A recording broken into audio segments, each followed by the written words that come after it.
Welcome to the HR Huddle podcast, presented by Sapient Insights Group, the ultimate resource for all things HR. It's time to get in the huddle.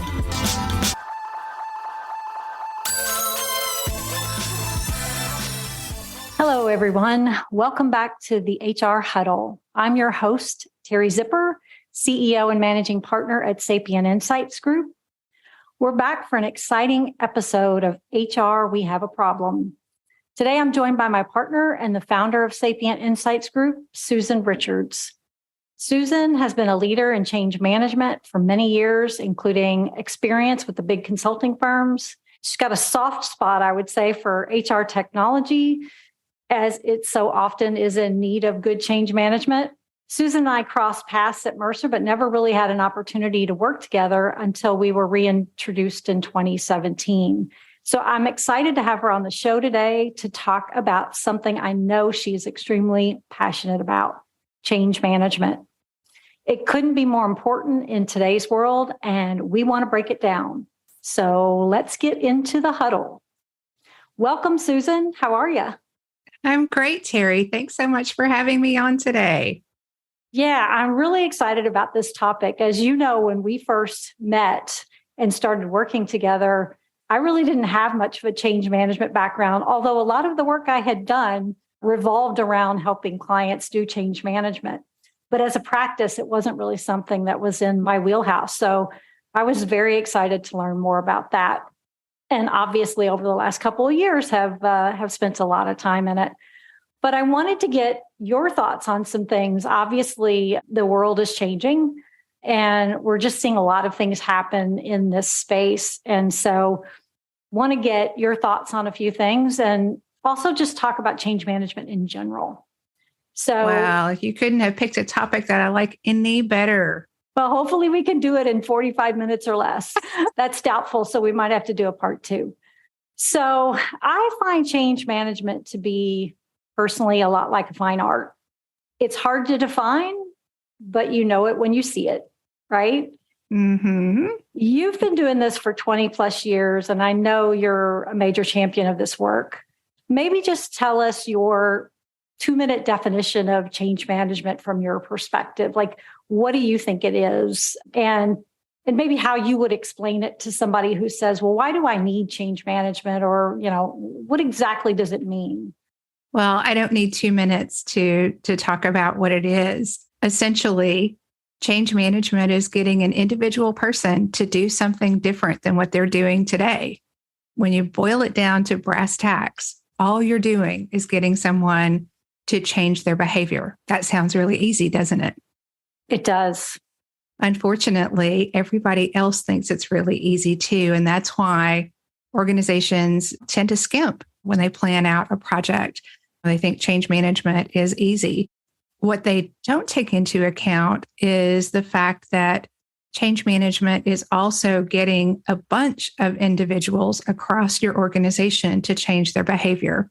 So changing one person's behavior may not sound like a big deal, but when you're talking about 20,000 individuals or 40,000 individuals or 100,000, it becomes much more complex and challenging. And in my world, it's pretty exciting. Well, organizations are spending millions of dollars, right, to make changes in the organization, implementing new technologies or doing HR transformation work. And I've just seen them create grandiose success measures and then not living up to them. So, I see this as just such an important component of the process overall. Why do you see it as so important for organizations to build change management into their common practices? Because a lot of the things they're doing are actually having an impact on and changing the way people do work across the business. Right. You hit on an important topic there, Teri. Change in business has never been more rampant or more rapid. The pace of change has picked up dramatically over the last 5 to 7 years that we've been doing formal change management as a practice within Sapient.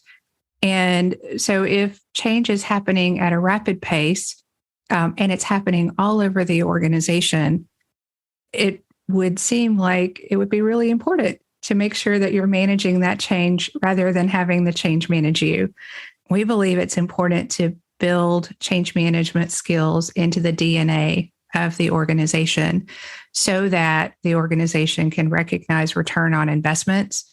So if we're spending $5 million on a project, we'd like to be able to recognize the return on that investment as quickly as possible.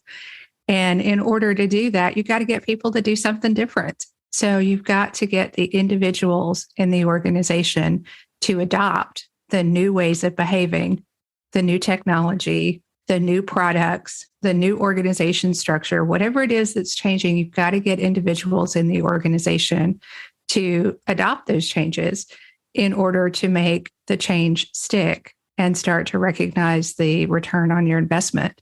So from a purely business perspective, it's important that if you're going to spend the money, that you apportion part of that budget to managing change. And we do recommend about 20% of a project budget go toward change management. And that's not just Susan at Sapient talking. ProSci, which is one of the leading providers of change management frameworks and thought leadership and practices, also sees that as a benchmark to good change management practices. Yeah, I would agree. I mean, I think, organizations, this is a significant part of any project, and it needs to be thought of as any other part of the project, right? Yeah, if there are humans involved in a project, then change management does need to be part of the engagement. Even if it's purely a technology project, there are going to be humans that are impacted and humans that are going to have to use the technology that's being implemented. Right. I've noticed you've started to use a little bit of a different term lately, adaptive change management. What's different about it? Or is it different? Or is it really just sort of another way to help people think about how to incorporate it into their organization? It's interesting. It feels like we've always been adaptive. We've talked about being agile. We've talked about meeting our clients where they are. And the term adaptive felt like the right term for us to use to describe our approach to change management. So we have lots of modules of change management. I bet you thought it was just training and communications like everybody else, but there are a lot of other things that go into a change management practice or engagement. So we meet the clients where they are. So if they're just starting a project and they need to plan out the project and figure out what does an overall change management project look like, or if they're in the middle of a project where they hadn't thought about change or hadn't engaged anybody to help them with change, or if they're 3 weeks from go live and need some help with change, we can jump in wherever the client is and support them in any way that they need to be supportive. So it could be communications, it could be training, it could be engagement. They might have a group of leaders who are on board with the new way of working, but their managers might not be. So there's some things that would probably want to do with that manager group. They might not even have identified all the stakeholders. So adaptive change management enables us to quickly assess a situation and prescribe a change plan that will enable the organization to have the best solution possible and the best possible outcome. So we can jump in at any time, but we don't necessarily recommend that, right? No, we don't recommend that. What are you seeing? Are you seeing more organizations getting involved with this in the very beginning, or are you still seeing a lot of organizations trying to figure it out as they're already, in the air? It's really interesting. Organizations that might have had a bad experience in the past with user adoption are learning their lessons and are including change at the outset of an engagement. I came from those big organizations that always advised the clients to include change management upfront as part of their project budget and as part of their project team. And that was always the first thing that got cut from a project when the budget dollars got short. And those organizations generally had a less than stellar experience with their go live and their adoption process. Those organizations have now learned that it really is beneficial to have change up front. And we have had great experience with organizations who started change program at the very beginning of the project.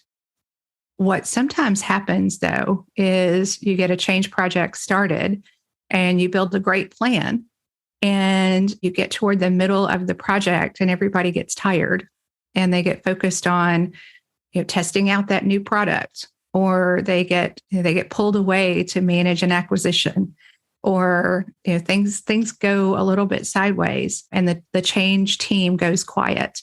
And I think that's a huge mistake, because the doing of change is as important as the planning of change. And so we really recommend that the change team stay engaged. So you produce a fabulous plan that takes into consideration all the things that you think could happen. And you realize midway through the project that you need to reassess because you might have forgotten a group of stakeholders, or something might have changed, like, oh, we're going to go out and acquire a new hospital in the middle of our project, or we're going to spin off a division of our organization. So reassessing all along the way and updating those plans, and maybe shifting and changing gears to pay attention to different groups of stakeholders at different points of the project are important. Yeah, I know when I first started working on some of the change management projects, a lot of it seemed intuitive, right? But we were seeing people that just weren't structured around it. There wasn't a plan. The plan is so important, because when there's not a plan, I can't live without a plan, as you know. I think I might have observed that about you, Teri. Got to have a plan. I found the plans, and there were a number of plans that had to go into this, right? Your communications plan and your training plan, and then the stakeholder engagement plan, and just a number of various components that fed all into the overall change management plan, that you just can't wing that.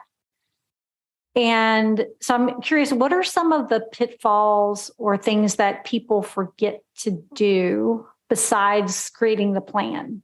Are there some other significant pitfalls that you see people engaging in?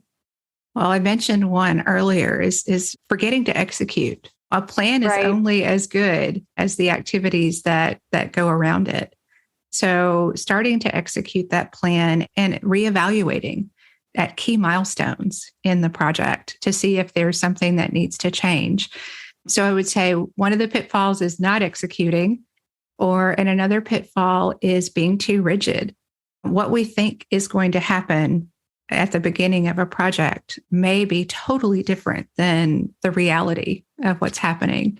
So, failing to keep a pulse on what's happening on the project and how the organization is perceiving or receiving the information about the project is a pitfall.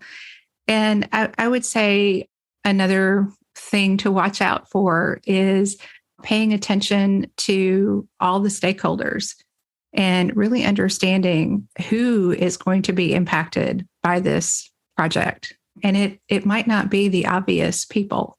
So continuing to ask questions and dig deeper to figure out who really is going to be impacted and how they're going to be impacted. And then to try to put yourself in their shoes to say what's really in it for them.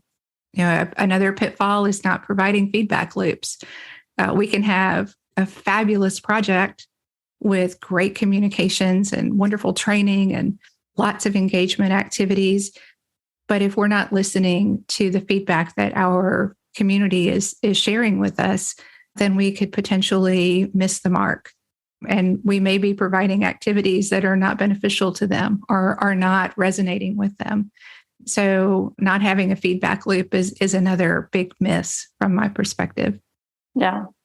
What about the other thing I was thinking about is sort of senior level engagement or having the right persons or people that are basically championing this, because without them, you may not get the buy-in you need from other people to really carry through on the execution. That's a great point. I have actually walked away from projects where there wasn't a senior executive sponsor for a project. And again, this is not just the world according to Susan. Having a senior stakeholder or a senior sponsor, making sure that the project stays at the forefront is one of the top 5 success criteria for any program. So if you're asked to do a project or participate in a project and you can't identify who that senior sponsor is, that senior champion, I would say run, don't walk away from that project. Run away. Yeah, it is interesting. I mean, we see all kinds of projects, and sometimes you just have some of that brute force in the program management team that just makes stuff happen. But that, having that senior sponsor and somebody who those people are communicating to the organization as well. And their lack of communication says way more than anything else, right? If they aren't communicating with the organization about how important this change is and how important that you as an individual can impact this change. Absolutely. One of the things that we know about receivers of information, so those people who are going to be impacted by whatever it is that's changing, you're going to acquire another organization. And one of the things that the folks who are being acquired and those who are going to now integrate those new folks in the organization, the number one thing that they want is to hear from their leadership team. And they want to hear about big organizational changes from senior executives. They want to know how they personally are going to be impacted from their managers, which is another group that so often gets overlooked in a big program. We think about the functions that are going to be impacted. We don't think about the managers who are really the frontline communicators to their staff. And so we want to hear from the executives. We also want to hear from those frontline managers. Not very often do they really want to hear from the change management team. Our job is to work in the background and equip those true communicators with everything that they need to be effective. Yeah, that makes me think of one of the things that I really liked to do in a change management project was the road shows, so to speak. I always found those very interesting and inspiring for people who didn't really know what the project was all about, and coming together in this sort of overall presentation where you're talking to a group of people and really making it meaningful for them. I just thought that was always a fun experience. That type of engagement activity can be incredibly powerful. It takes a lot of work and a lot of coordination, but you can get a lot of bang for your buck in those town hall, roadshow type environments. And, the last couple of years, we've had to do most of that remotely. So they've been virtual town halls, and we've learned how to be pretty creative with Zoom and Microsoft Teams. And now we're starting to see organizations either move to a hybrid model, or some of them are going back to in-person events. And I'm excited about working with the clients that we have now who are more open to doing those in-person events. I think we're going to start to see a little more momentum than we might have seen over the last couple of years when everything had to be done so virtually. And having those senior leaders stand up and talk about what's coming, what change is happening is very powerful. And, just a little tip for folks who want to get some additional leverage out of those town halls, record them. Use them to do video clips that you can put on the website or that you can share in presentations throughout the rest of the project. there will usually be a minute or two of great content that you can clip and edit and then share more broadly. That's a great idea. Yeah, I love that. And again, the more you share, the more time, what is it, 7 times, 9 times you have to tell somebody something 7 times before they remember it. And maybe even more. And that's if they're paying attention. Exactly. And they don't want to hear it 7 times the same way. So we've got to be really creative about the 7 times in multiple modalities that we share the information. Exactly. What do you think are some of the biggest outcomes for organizations that are really doing change management and doing it well? Because I think about, again, going back to that fine art, they put all these things together, they build all these success measures, and, when they don't achieve them, they're not exactly sure why. And a lot of it, I think, comes back to the change management plan. Right. The organizations that I see that are having success in using change management, they're building that capability inside their organization. One of my very favorite client experiences was one of those clients that was, not your typical progressive, state-of-the-art, high-tech organizations, but they really wanted to transform. And they knew that the project that we were doing was going to be the first project in a larger transformation effort. And that transformation effort was going to go on for 7 to 10 years. And they wanted to build the change management capability inside the organization. So they used our project as an incubator to identify change champions and teach them how to do change management work. And those folks were not, they were not senior leaders in the organization. They were influencers inside the organization. And they might have been HR coordinators. Some of them were administrative assistants. Some were frontline supervisors. Others were, they were working out in the field. But they were folks that were influential in the organization that people listened to. And the thing that I loved about that project is they took the time to build the capability inside the organization so that they could utilize that capability on all of those other transformation projects that they were doing. That was one of the most fun, exciting, engaging projects that I've ever done. And we don't do a whole lot of work with them anymore because they've built that capability inside the organization. But I love going back and meeting with them and talking to them and just seeing how far they've come in the process. So organizations that build that capability inside have a better chance of recognizing their return on investment because the change tends to stick. We continue to get higher engagement scores, higher scores on customer satisfaction when we've done a project like that and they continue to focus on making the change stick. Now, do you have some advice for organizations who are going into a project about the best way to make sure that they get budget for change management? So, I've got to do this large project. We know we're going to need change management. I've got to convince senior leadership that we need change management. And I know as you said earlier, it's, about 20% of the budget.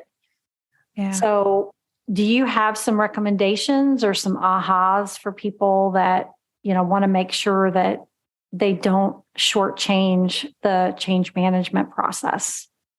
Yeah, I would say take a look at what resources you have internally. I think one of the reasons that change management often gets left out of budgets or gets overlooked or shortchanged, as you mentioned, in project budgets is the organization thinks they can do it on their own. It's just communications and training, right? Generally, Right. We have some communications people and we probably have some trainers sitting in our organization, and they don't have anything else to do other than work on our project, right? They don't. Exactly. So I would say build your business case. If there are resources inside the organization that can help with the project, absolutely take advantage of that. Don't assume that those resources are going to be readily available. There's a cost to those internal resources too. And you have to backfill so that they can get their business as usual work done at the same time. And I think accounting for internal resources that are going to be part of the project is important. And I think we've gotten pretty good at that in functional areas, maybe not so good at it from a communications training and an engagement perspective. And that engagement piece is the piece that often gets left out. And those are all the activities that need to happen in order to get leaders on board, get managers on board, get employees excited about what's happening and what's changing. So looking at it from a holistic perspective rather than from it's just change management, it's just communications and training. Other things to do to increase your chances of getting budget is look at what the return on investment is that's being expected of the overall project and pony up. Include some measures, program measures, some project measures that the change management team and the overall project team can be benchmarked against. Another way that I've seen organizations get change management into their budget is to embed it in the project management office or the program management office. And that's not a bad place to be. If you include your change team as part of the PMO, they're going to be involved in everything that's going on the project. And nobody wants to cut the PMO budget, right? Right. Yeah, no, those are really good points. I think about implementation of anything overall, especially when you're doing a large scale technology implementation, we tend to completely underestimate how much time it's going to take from the people who know what needs to be done and knows what needs to be implemented, right? And then still has their day job. So change is kind of the same way. It's people have their day jobs and we're making an assumption that they can spend a large amount of time in a change management project. And it's something that, from a resource perspective, we really need to spend more time on in the upfront planning phase to make sure that we get it right. Absolutely. And that's one of the benefits of embedding your change team into the program management office or having them closely aligned with the PMO is that, I was doing change management and calling it project management for a lot of years because we didn't have anybody to focus on change. And I spent about half of my time as a project manager getting people to do something different. And then it dawned on me that, it's not just managing a budget and not just managing a timeline. It's managing all the resources that are involved in the project and those who are going to be impacted by the project. And that's when I began to get really interested in the discipline of change management. If somebody's wanting to get into the business of change management, or they're very interested in how this works, or they want to lead the function for their organization, what advice would you give them? The first thing I would do is go volunteer to be part of your change network at your organization. Chances are there's a transformational project going on in your organization that you may or may not know about. And the organization is always looking for volunteers to join their change management network. They might call it different things, but essentially it's the people out in the business who are champions of change. And so the first thing I would do if you're interested in getting involved in change is go join one of those networks, whether it's at your school, at your business, or in your community. And another thing that I would probably do is take a course or two. Most community colleges, most organizations, or most universities offer some sort of training around change management. They may call it different things, but essentially it's how do you get people to do something different? And then lastly, I would say if you're really serious about it, get certified. There are several certification programs out there. I'm ProSci certified. And even though I had been doing change management for about 10 years by the time I got certified, I found it very beneficial because it helped me put frameworks around the work that I was already doing and gave me a lot of interesting new tools that I was able to use with my clients and inside my own organization. So get certified, get educated, volunteer, and join networks on places like LinkedIn and in your other social media platforms that are places where change management folks gather. Yeah, those are all good suggestions. I was going to ask you if you thought ProSci certification was important. It sounds like you think it is. So I do. I really do. And I was surprised at how important it became. Once I did it, I can't imagine working without having a toolkit, a toolkit that is recognized by other professionals in the ecosystem. That's awesome. Any other tips or tricks you might give people today on the show? I would say if you find yourself in a situation that requires change management skills, just pay attention, listen, be an active listener, be open, and be creative. There's all kinds of ways to get people to do things differently. And if I kind of bring it back around, change management is essentially getting someone to behave differently tomorrow than they're behaving today. And being creative about how we bring people along on that journey will help you be successful. Put yourself in their shoes. What's going to be something that's going to be beneficial for them when they behave differently? Yeah, I think those are essentially some of the keys to being successful in change management. I love that. It makes me think that it's not just for business. Like we could probably do a whole show on how to induce change management in your home life. Oh boy. How to get your kids to do the things you want them to do, right? Shh, don't tell them. Let's not give away our secrets there. But hey, maybe we'll do a separate session on that. There you go. Well, that's all the time we have for today. I loved this topic. And if anyone has any questions or comments, please send us a message.